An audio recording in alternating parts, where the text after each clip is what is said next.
On Faith's Edge, episode 23, author Connie Wetzell joins the show to talk about her new book, The You Plan, a Christian woman's guide for a happy, healthy life after divorce. Hi, this is Karen Jensen, and you're listening to On Faith's Edge with my good friend Joe Taylor.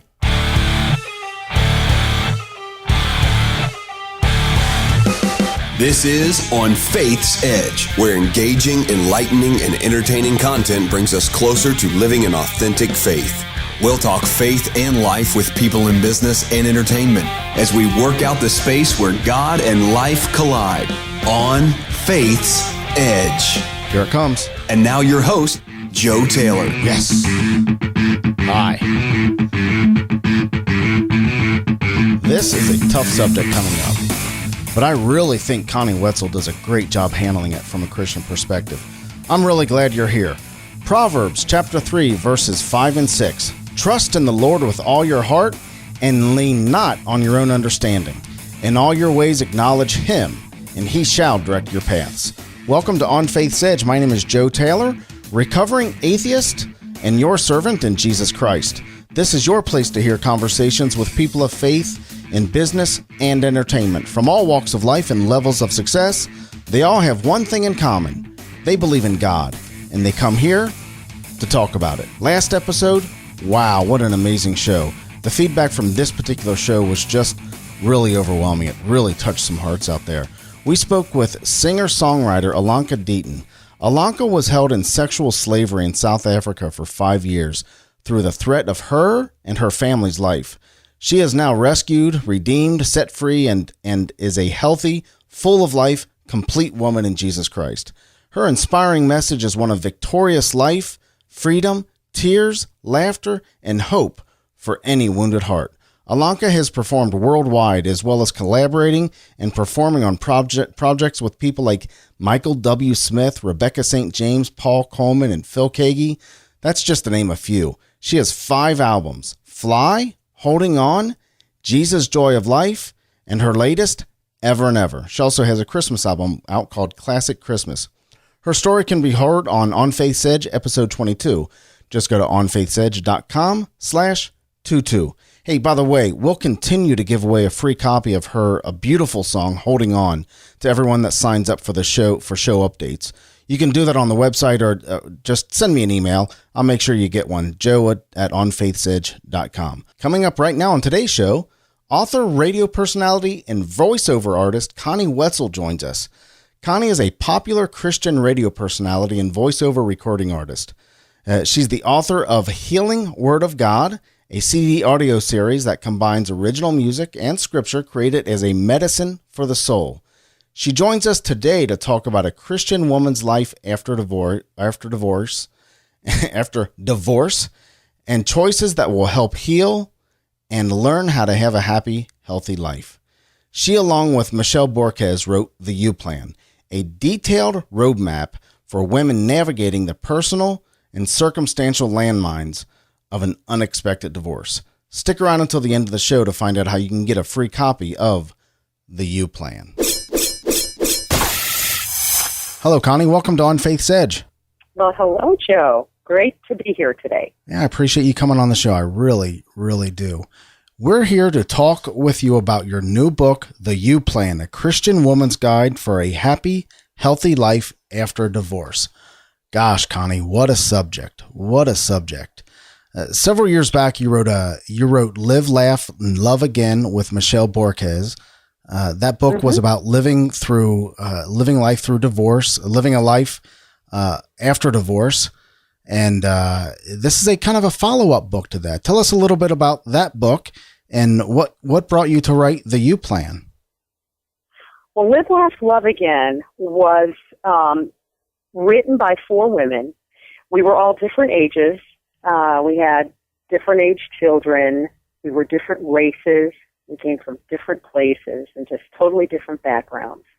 And we came together as we were recently going through our divorces, and we wrote Live, Laugh, Love Again about going through the stages of grief during the divorce process, but still trying to be, hopeful and positive and looking forward to, even though it was a very difficult time, what our new lives were going to have in store for us. And, all we ever really have is the present moment. So none of us knew, what was going to happen, in the future. But we addressed it with a very positive spin and tried to give divorced women that were going through those horrible stages of grief hope and inspiration to just, plug forward and move forward and see what God has in store. And, of course, heavily relying on the promises of the Word of God to do that. So here it was about 10 years later, and Michelle and I decided to go ahead and write a sequel to the book because Michelle is remarried. She still has children that are at home. And then I am not remarried, although I had been in a couple of serious relationships during this 10-year process. And my children are grown and gone, and so I'm completely flying solo. And so again, speaking from different perspectives, it's kind of like where we are now. Here's where we were then. Here's where we are now. Here's a few little bumps and potholes we walked in along the way. Here's some things that we learned by some of the mistakes that we feel that we've made.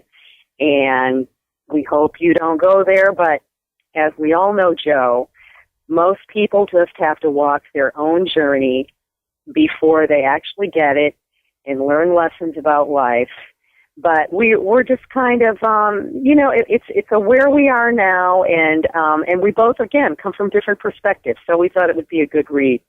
There is a very interesting back and forth between you and Michelle in this book. And as you alluded to before, you both come from very different post-divorce experiences. Tell us a little bit about these differences and why it's so important to this message.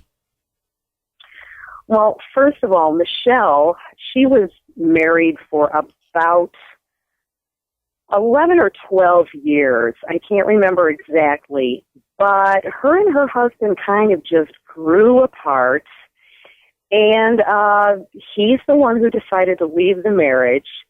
But it was pretty much of a we grew apart, kind of don't love each other anymore type deal, and couldn't make things work, and he wanted to end the marriage. She was completely devastated over that, and she had very small kids when this happened.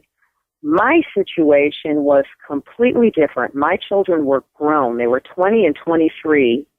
I was married for 26 years in what I thought was way better than, I thought it was an above average marriage. I thought we were doing very, very well. Divorce was the furthest thing from my mind. It wasn't even an option. It wasn't on my radar in the least.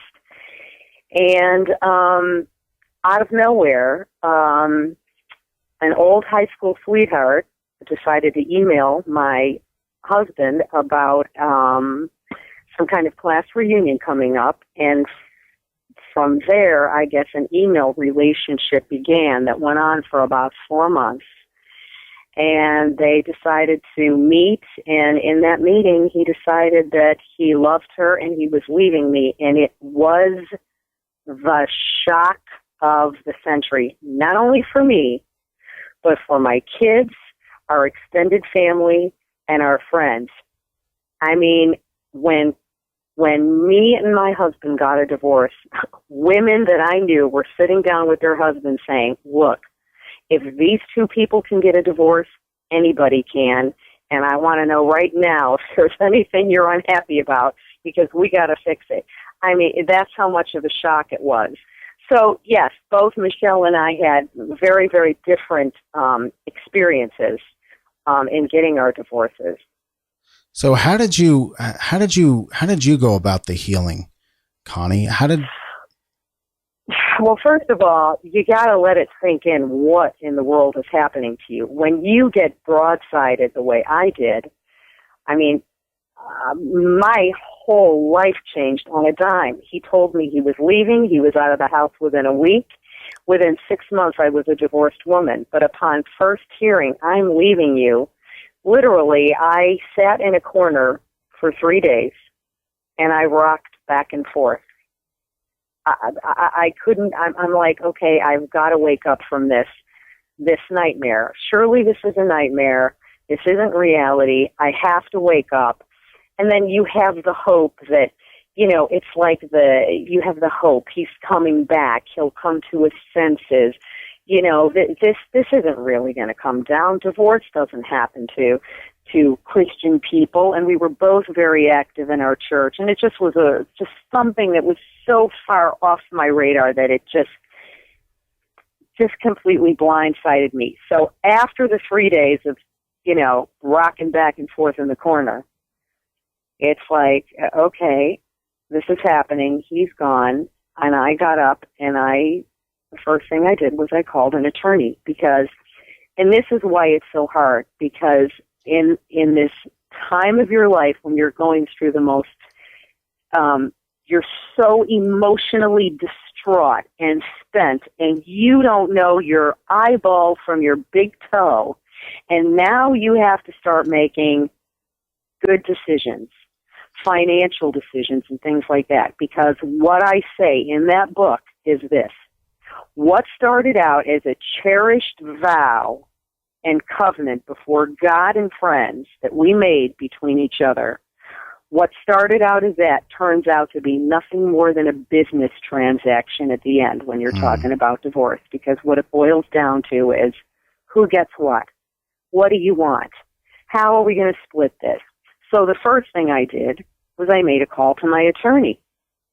And I didn't have an attorney, but I started, doing research, talking to people that had gone through divorce, and, can you recommend somebody? Went for a couple of consultations, picked somebody out, and now I'm working with a divorce lawyer. And then, thank God, I had such a phenomenal friend base, so many wonderful people in my life that prayed with me and walked with me through this, so that I didn't really have to go through it by myself.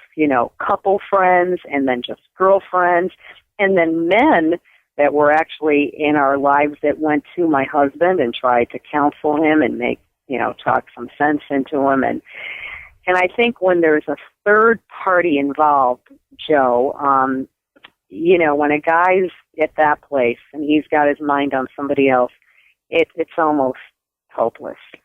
And it was, he had counsel from our male friends that we hung out with and did stuff with, but his mind was made up. He was out of there. And so, it was the legal counsel, and then it was friends lifting me up and praying for me, and just, you kind of just have to get all your ducks in a row. All of a sudden, I had to carve out a career. I had to figure out what I was doing financially. He was a CPA. I never wrote a check in my life. I never lived on my own. I didn't know how to handle money. So Dave Ramsey, who's a dear friend of mine, I went to Dave right away, and I said, this is what I got going for me. I don't know anything about money. And he said, okay, I'm going to get you all the materials for Financial Peace University. What night do you want to attend? Tuesday or Wednesday night. And he gave me all the materials, and he signed me up and paid for the class. And so then I was learning about money, and you just do what you got to do, but you need the strength to do it, and you need your faith and your friends and your people that are standing there with you and lifting you up, because you can't do it. You can't do it by yourself. So I'm thankful that in the midst of that storm and that low point in my life, I had such great people around me, and that's how I did it. That brings me to an interesting question, Connie. This book is about healing, and it's also a very practical book. It's about taking life step by step. I mean, you covered just about everything in this book that can be covered. Everything. There are frankly no secrets in this book. You cover everything from online dating, juggling a career, the kids, splitting friends, sex. Tell us about stepping back into life and dealing with these matters. Well, you've been married for 26 years, so you're a couple. And now, in my particular situation, I go from being a mom of having 2 kids at home, and now all of a sudden I've gone through empty nest syndrome, divorce, menopause, and a milestone birthday all at the same time. And so I've got to figure out how to navigate life now as a single woman with no kids at home. And when a husband leaves a wife, and particularly he leaves her for somebody else, the first thing is, what's wrong with me? Mm-hmm. I'm not this enough. I'm not that enough. I'm too much this. I'm too much that. If I only did this, maybe I should have done that. So where does a woman go for validation to feel like she's good enough, pretty enough, this enough, that enough, smart enough? But she wants to be validated by a man. So the first thing a lot of women try to do is to get that validation by finding, some guy that's going to give them that validation.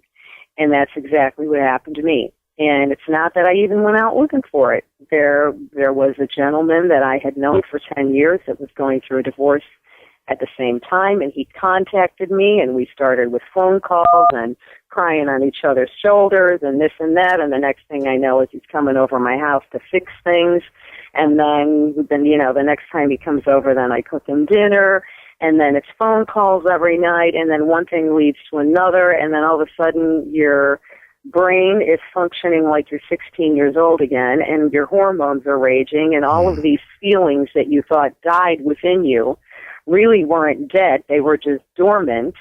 And now this guy has come into your life and and yeah. And you're just thinking like a teenager. And that's why I try to stress, and I've learned this from my own mistakes, because that's what happened, was I got in relationships too quickly and didn't take the time that I needed to heal emotionally. You got to figure, Joe, when you go through something like this is a 911, okay? The Twin Towers just went down in your life. Now, you can't rebuild the Twin Towers right away. And this is what we try to do, is we think we're okay. Oh, I'm okay. I'm doing fine. I went out and I did this, and I paid the bills, and life is good, and oh my gosh, and I got a date, and I'm cool, But you are so damaged inside from having the two that were once one, now ripped apart. You're bleeding profusely. So what do you want? You want a Band-Aid instead of a Band-Aid. If you're a woman, you want a Band-Aid to sop up all your bleeding, right? Mm-hmm. And so how's that going to happen? Well, you're going to get in a relationship with a guy, and he's going to fix you, because men fix women, right? Did you find, Connie, and so what? Did you find that soon after your divorce or soon after the split, that you had friends coming out of the woodwork trying to, I guess, quote unquote, fix you up? Not only that, but the big shock was, and I'm not going to say, but I had a pastor's wife come up to me, a pastor's wife, knowing that I had been married 26 years, and I saw her, and, I told her what happened, and of course, me being the emotional Italian, I'm sobbing, I'm crying, he left. And she's like, oh, honey, don't worry about it. You're so beautiful. You'll find somebody real quick. Like that was going to be the fixer. Wow. Don't worry. You'll find somebody. And once that happens, you're going to put all this stuff behind you, and you're going to be fine. And that's not the answer. It's great for you to find somebody. It's great to have that wonderful relationship and, the word says it's not good for man to be alone, and two are better than one, but there is a time and place for that to happen. And all I'm saying is, after the healing, after you take the time, let's build those twin towers back up again. Let's take the time to heal, and then maybe we'll make some smarter and better decisions. Connie, you bring up... Yeah, I walked in pothole after pothole with different relationships with guys. I think I finally got it. I hope.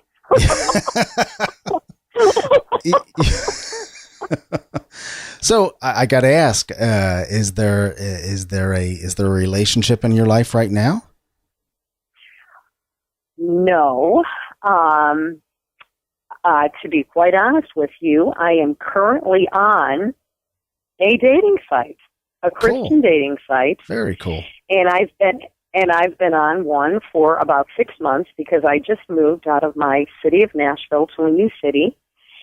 And being that I work out of my home as a writer and a voiceover artist, I really don't have a lot of opportunity to get out and meet people.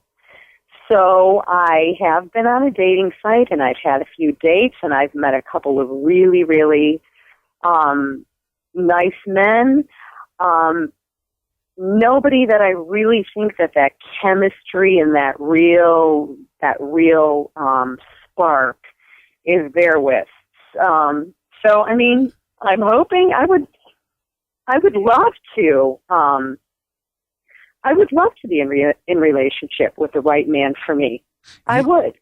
But if that doesn't happen, I'll be okay. I'll be fine.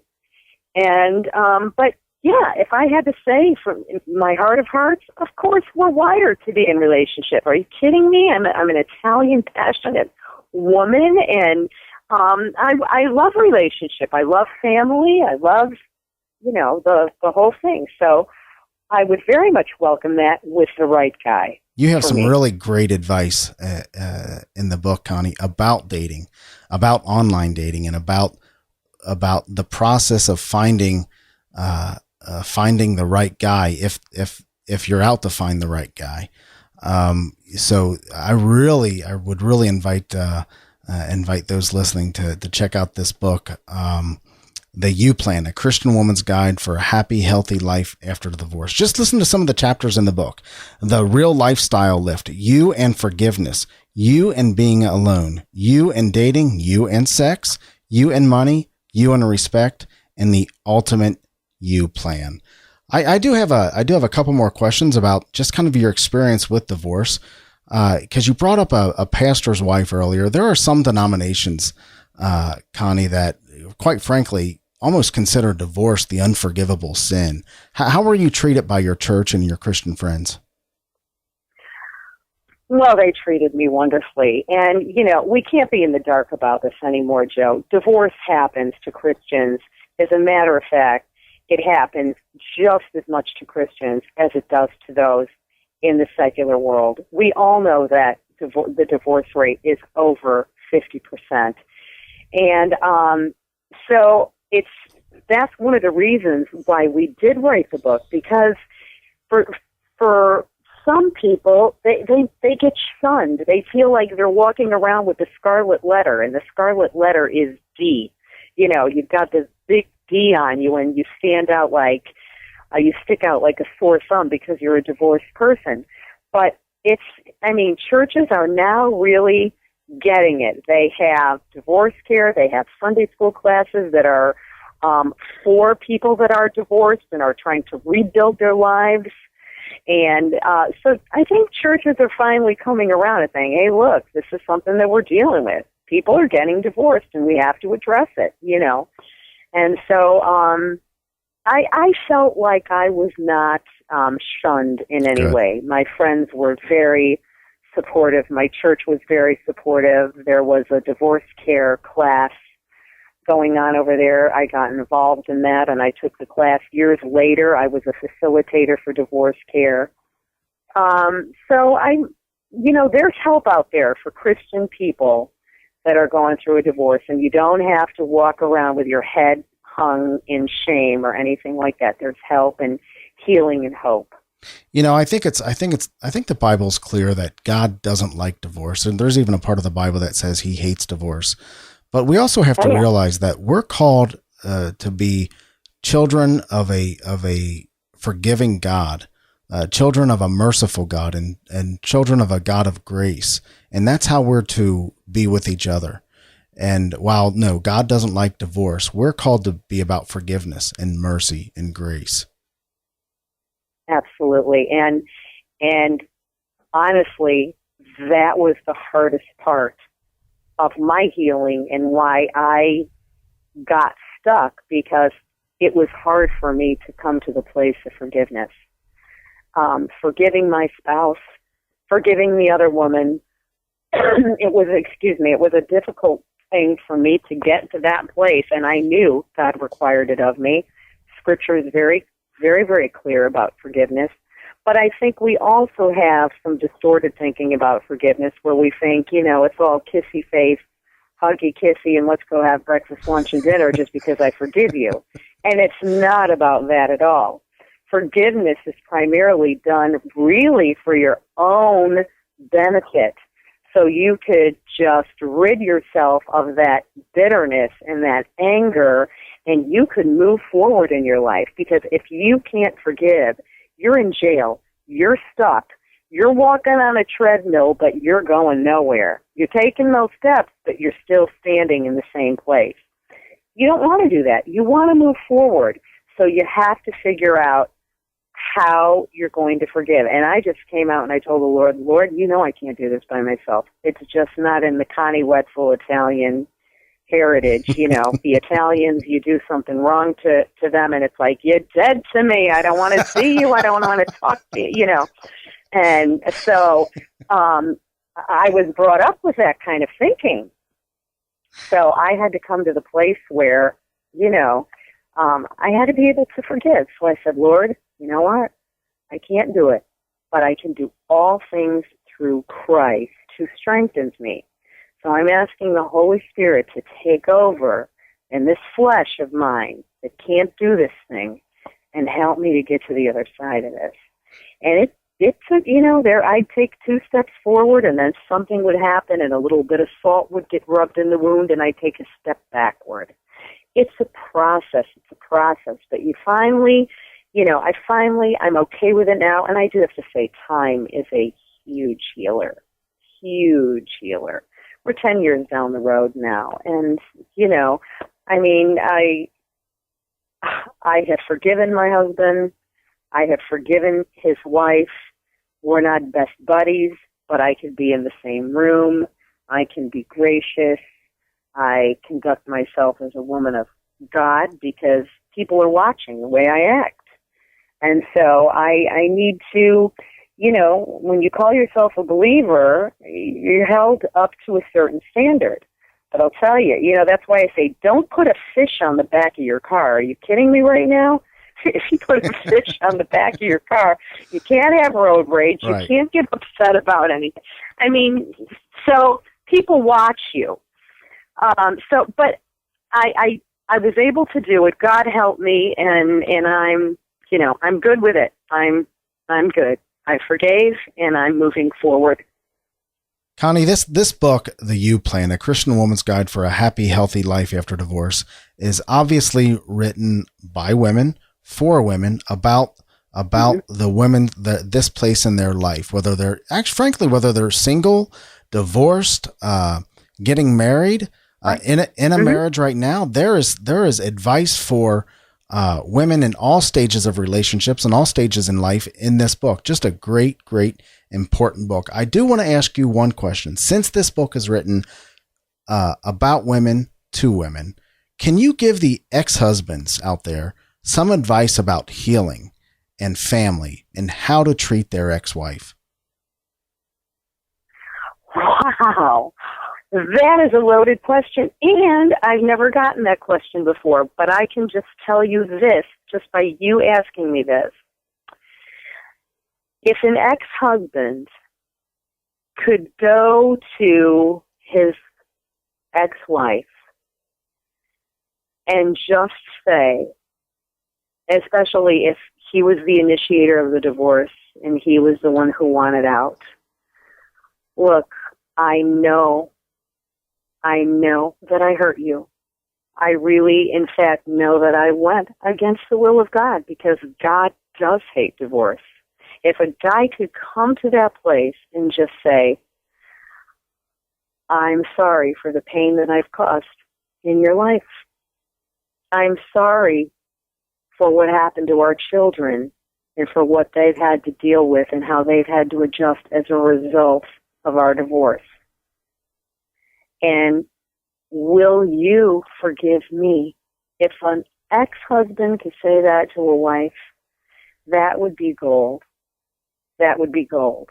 Now, if he, I'm sure, most of these guys have moved on with their lives, but I've heard of some men that have even gone to their exes and went a step further and said, and I regret that I left. Now, some guys aren't going to be able to say that, but some guys have said, if I had to do it all over again, I wouldn't have taken that step. I mean, if you can say that and you can say that to your ex, then it takes away all those feelings like we were talking about in the beginning. Oh, I was okay. I was good enough. I wasn't too much this. I wasn't too much that. I guess I was okay. It helps her know that there really wasn't much else that she could have done, to save the marriage, if he just apologizes and asks forgiveness. But a lot of men can't do that. But that would be a huge help. And also to be very sensitive, if they have another woman in their lives, to be sensitive and about how this new woman approaches the children and the grandchildren, and to be more sensitive to, wow, what must my ex think about that or feel about that, and just be a little bit more sensitive to how she feels. That would be a huge help. We are talking with Connie Wetzell about her new book, The You Plan, A Christian Woman's Guide for a Happy, Healthy Life After Divorce. Connie, this show is about faith, specifically your faith and how you live out your belief in God. How did you come to faith in Jesus Christ? Well, first of all, Joe, I was raised as a Catholic, and I lived with my grandmother for a while. My mother and my grandmothers were very devout Catholics, women of faith, and very strong prayer warriors. And then I went to a Catholic school from grades 1 through 8, which means I went to Mass every day. I had nuns. I had religion class. So I had a very strong belief in Jesus Christ and the Christian faith. But when I was 20 years old, I was working at a real estate office, and my boss came up and actually started witnessing to me, and he asked me if I knew Jesus Christ as my personal Savior. Well, that was the weirdest question I've ever heard. I'm like, what do you mean? I mean, I know who Jesus Christ is. He's the Son of God, and I believe that he is, and I'm a Catholic, Yeah, but do you know him on a personal level? Do you know him? Do you have an intimate relationship with him? And I'm like, well, I pray to him, and well, anyway, he invited me to a Bible study at his home. And I went to the Bible study just to get brownie points with the boss. I figured I'm going to go to this Bible study because maybe I'll get a promotion over here at this job. Well, anyway, the Bible study, it was the first time that I actually read the Bible, because in all of our religion teachings in the Catholic school, we never really opened the Bible. And I'm like, wow, this is what the Bible said.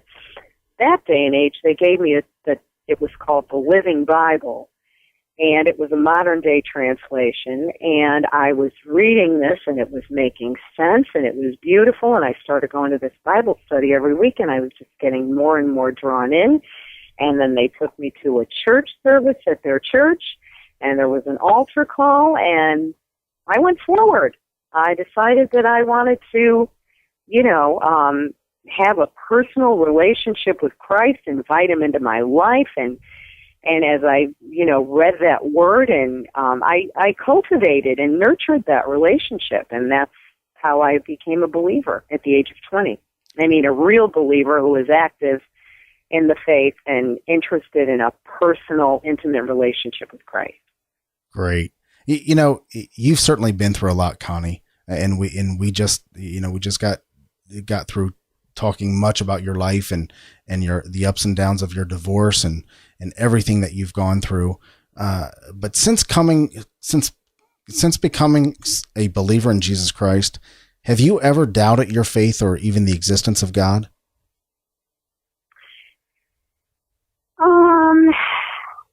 Doubted my faith. There certainly have been times when my faith has been weak. And that comes through, again, going back to the Italian heritage, as kind of a worrier, one that worries a lot, one that doubts from time to time.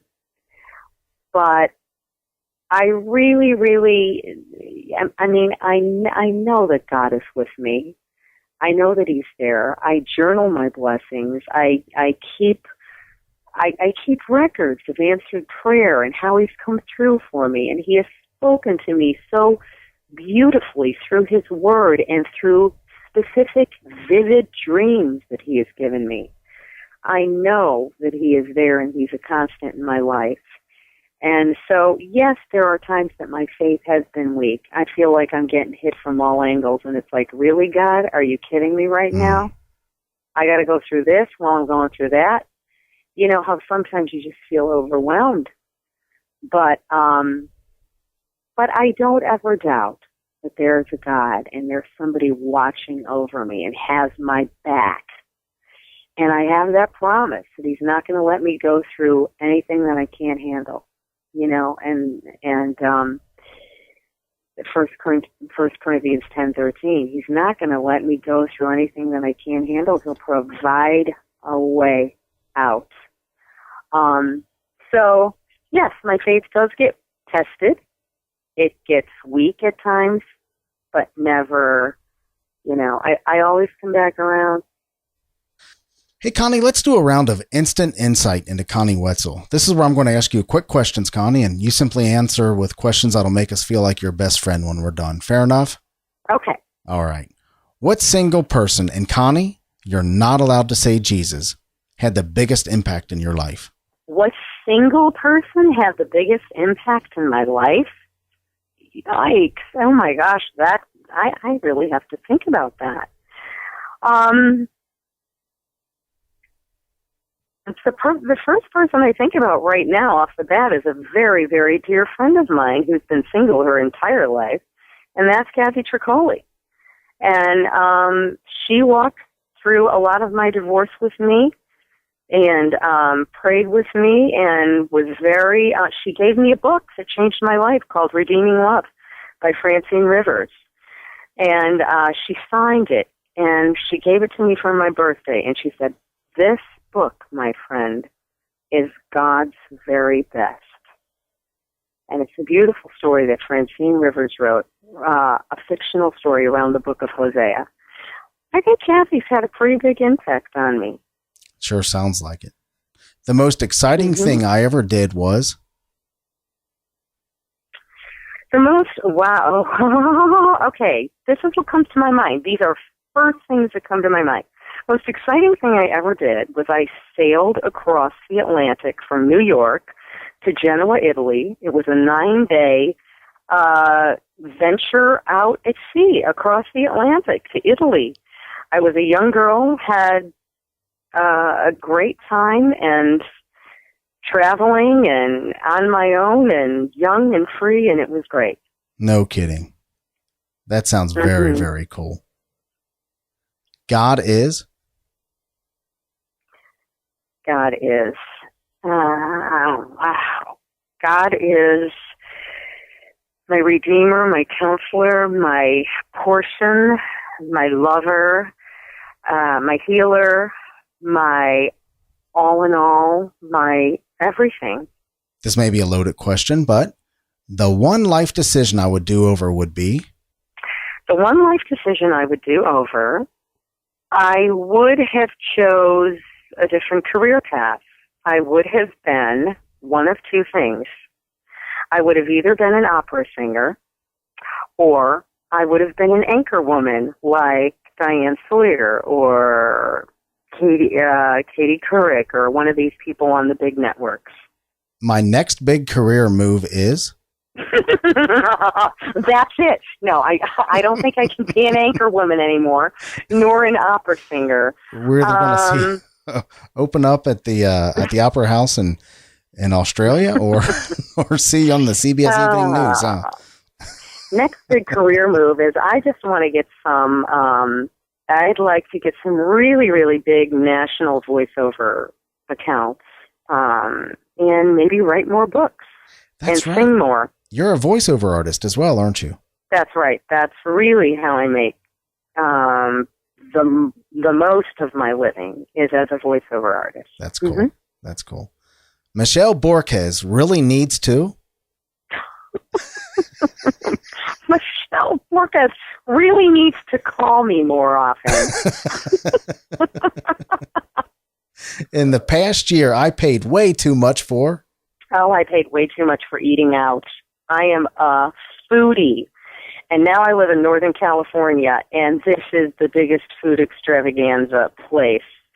And everything is organic and fresh and wonderful. And again, going back to the Italian roots, I am a foodie, so I have many restaurants to explore, and I've spent way too much eating out. Connie, what single Bible passage has the most meaning to you? One of my, and of course I have many, but one that I absolutely love is Proverbs 3, 5, and 6. Trust in the Lord with all thine heart. Lean not on thine own understanding. Acknowledge him in all thy ways, and he shall direct thy path. I'm afraid of? Oh, my goodness. I'm afraid of water. I can't swim. And that's how the three of us kids, I have two siblings. We're all musicians, we're all left-handed, and none of us can swim. I'm afraid of water. There's a really bad joke in there somewhere. Here you are, Connie, accomplished author, radio personality, successful voiceover artist. Your books and show has helped thousands of people. What does success mean to you today? Success to me today doesn't really have anything to do that much with my career. It has to do with the impact I have on my family, my children, and my grandchildren. That they would say that my mother is a believer and she lived her life that way. That the Lord really was number one, and although she wasn't perfect, or isn't perfect, that she really, really tried to live for Jesus, or tries to live for Jesus and make a mark on people's lives by the things that she does in her work, voiceover and in writing, and just in relationships with friends and people. My kids and my grandkids, to see them serving the Lord and learning from some of the mistakes I've made would be a big blessing to me. Finally, as we wrap up, Connie, what would you say to that person that is right on faith's edge, about to make that choice to believe or not to believe in God? I would say to them, what have you got to lose by believing in God? What happens? I mean, if you believe in God and you've lived a life for Christ and you die, and let's just say that this whole thing is bogus and that there really isn't a heaven, so you die. Big deal. You still have lived a fabulous life for Christ and you believed in it, but you died and it was all bogus, and then you're just in the ground. But let's say that this stuff is all true, that there really is an eternity and there really is a God, which I know in my heart there is. Then you've lived your life well, and now you're going to have that reward for eternity with Christ. No more weeping, no more tears, no more sorrow, just joy and love for eternity. Isn't it worth it for this minuscule time we have on this planet? I don't think we can see anything more than that, Connie. Thank you so much for being on the show tonight. I really appreciate talking with you. The book is The You Plan, A Christian Woman's Guide for a Happy, Healthy Life After Divorce. This is an important book. Thank you so much for being with us, Connie. Thank you so much, Joe. I appreciate you having me on. God bless you, my friend. This is a tough subject. Wow. But Connie faced it head on, and I think she does a great job. She said, if you can't forgive, you're in jail. You're stuck. Then she went on to admit that she couldn't forgive, but she gave it to God, and now she finds herself free. What a great job. Thank you, Connie. I certainly appreciate you being on the show. The U Plan is available on Amazon and book retailers everywhere. Connie's website is conniewetzel.com, and the book site is uplanbook.com. Links to other projects of Connie's are in today's show notes at onfaithsedge.com/23. That's onfaithsedge.com/23. And as a special gift, we are giving away one free copy of the U Plan. All you need to do is go to onfaithsedge.com and sign up for show updates. And over the next couple weeks, we will choose one person at random to receive a free copy. Thank you so much for listening today. I really appreciate you being here. You mean a lot to me, and you certainly mean a lot to this show. Let me know what you think of the show today. What are your thoughts on divorce? Do you have your own story? I would love to hear from you. Go to onfaithsedge.com/23 and leave your comments, and we'll have a conversation. And of course, if you like the show, would you be kind enough to leave an honest rating and comment on iTunes? iTunes is by far the biggest portal to shows like this one. It really helps the show's exposure and gets the word out about On Faith's Edge. The iTunes link to the show is onfaithsedge.com/iTunes. That's onfaithsedge.com/iTunes. Thank you so much for being here. I really appreciate it. Remember, God is real and eternity is now. Let's go out and live like it. God bless.